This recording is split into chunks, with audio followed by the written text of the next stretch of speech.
On average, 9 people are killed and more than 1,000 people are injured daily in the United States due to distracted driving. In 2015 alone, distracted driving was responsible for 3,477 deaths, 3,196 fatal car wrecks, and 391,000 injuries. Texting and driving takes lives, and it is preventable. Given this information, why are people still texting and driving and risking their lives daily? I remember being in high school and having a police officer come and talk to the entire school about the effects of texting and driving, whether that be like distracted driving and drunk driving. They weren't really there just to scare us or just throw information at us, but they were there to give us real life incidents about people our own age that were either killed or lost their own lives due to texting and driving.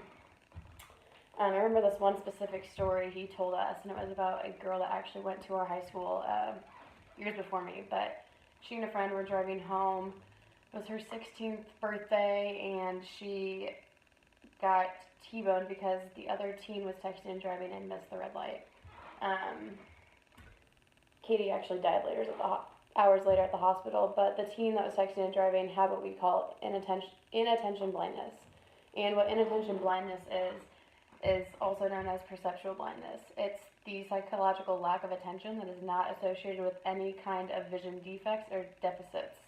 In other words, an event in which an individual fails to perceive an unexpected stimulus that's in plain sight.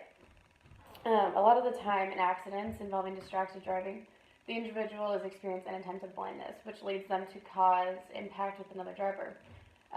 When the officers came to school, they made the notion of time traveled so real to us by telling us that the average text message takes 5 seconds to either read or to actual type out. The minimum is 5 seconds. And then he said to imagine ourselves driving 55 miles per hour down the highway and then receiving a text and taking the 5 seconds out of it. During those 5 seconds, we are able to travel the length of an entire football field blind. At any given daylight moment across America, approximately 660,000 drivers are using cell phones or manipulating electronic devices while they're driving, and that number has not changed since 2010. This could mean anything like messing with GPS, turning the radio, texting and driving, or talking on the phone. Many people like to think that they are good texters and drivers, but when has this statement actually ever been true? I'm definitely guilty of sending the occasional text message while driving, but never once have I classified myself as a good texter and driver or distracted driver. So what's really wrong with this statement? If you say it to yourself and think about it for a second, nothing about that statement sounds good or something to be proud of. You're saying that you are essentially distracted, and the term distracted simply means unable to concentrate because one's mind is preoccupied. So while you were preoccupied on your phone, what did you miss on the road? Sure, you may not have hit a car or a human, but there may have been little things that you could have missed, such as a speed bump, a stop sign, a yield sign, maybe a jogger running in the street next to you, or a kid's ball rolled into the street. Missing small things like that don't qualify you as a good distracted driver. And there is no way of justifying it by thinking, well, I didn't hit anyone today, so surely I must be good at this. I actually have a friend who claims that she is good at texting and driving, and let me tell you, she's definitely not. I have been in her car multiple times, and I have chosen not to go with her because of this reason. I know that when I'm in her car, she's not going to avoid that text message or take that phone call. She's definitely going to look through her Instagram feed while she's driving. And she's not going to just leave her phone in the back of the car. So, people that do these kinds of things are trying to operate a vehicle that has maybe their own life and maybe the life of a friend in their own hands, but also all the other drivers on the road. So, this example makes it so real for me. Just to think that if my one friend out of all of the Kansas City drivers is so able to believe that if she is invincible on the road, how many other people are thinking the exact same thing? And how many of those people are driving right next to me? Just because you aren't distracted doesn't mean that the people next to you, in front of you, or behind you aren't. Driving requires an individual's full attention. That's visually, manually, and cognitively. When operating a vehicle, we don't tend to think of it that way, but we are in control of our lives and the lives surrounding us. Simply by just driving our vehicle and following the simple rules of the road. When an individual fails to do so, they are either being visually distracted, manually distracted, or cognitively distracted. And what visually distraction refers to things that take the driver's eyes off the road.